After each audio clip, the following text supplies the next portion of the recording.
நம்ம வீட்டில் நான்வெஜ் செய்யாத டைமில் நான்வெஜ் சாப்பிட்ணும், அதுவும் எஸ்பெஷலி முட்டை ஆம்லேட் சாப்பிட்ணும் அப்படின்னு தோணுச்சு அப்படின்னா, நம்ம மகிழ் பிராண்டில் இப்போ புதுசாக லான்ச் பண்ணியிருக்க எக்லெஸ் ஆம்லேட் மிக்சரை வாங்கி ஆம்லேட்டை எப்படி செய்வீங்களோ அதே டேஸ்ட்டில் வரும். ட்ரை பண்ணி பாருங்கள். அந்த பேக்கிங்கே சூப்பராக இருந்துச்சு. தேவையான அளவு எடுத்துகிட்டு அதை அப்படி ஜிப்லாக் பண்ணி வச்சிடலாம். ஓகே, இது எப்படின்னா, ஒரு பவுலில் நமக்கு தேவையான அளவு அந்த மகிழ் பிராண்டுடைய எக்லெஸ் ஆம்லேட் பவுடரை கொஞ்சம் எடுத்துகிட்டு தேவையான அளவு தண்ணியை ஊற்றி நல்லா டைல்யூட் பண்ணிக்கலாம். அது கூட நம்ம ஆம்லேட்டுக்கு என்ன போடுவோமோ வெங்காயம், உப்பு, பச்சை மிளகா, கொத்தமல்லி இலை, அவ்வளோதான்.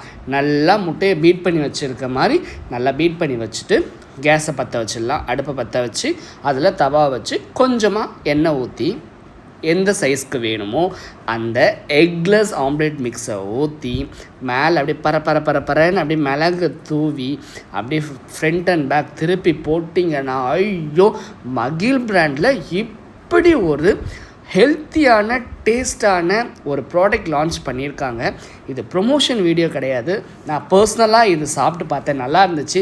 ஸோ நான் பெற்ற இன்பம் இவ்வையகமும் பெருக அப்படின்றதுக்காக நான் இந்த மகிழ் பிராண்டை உங்களுக்கு ரெஃபர் பண்ணுறேன். நம்பர் டிஸ்கிரிப்ஷனில் இருக்குது, எடுத்துக்கோங்க. நான் நம்ம மகிழ் பிராண்டுடைய சேனலை லிங்க் பண்ணியிருக்கேன். ஸோ அவங்களுக்கு நீங்கள் டைரெக்டாக ஆர்டர் போட்டு ப்ராடக்டை வாங்கிக்கலாம்.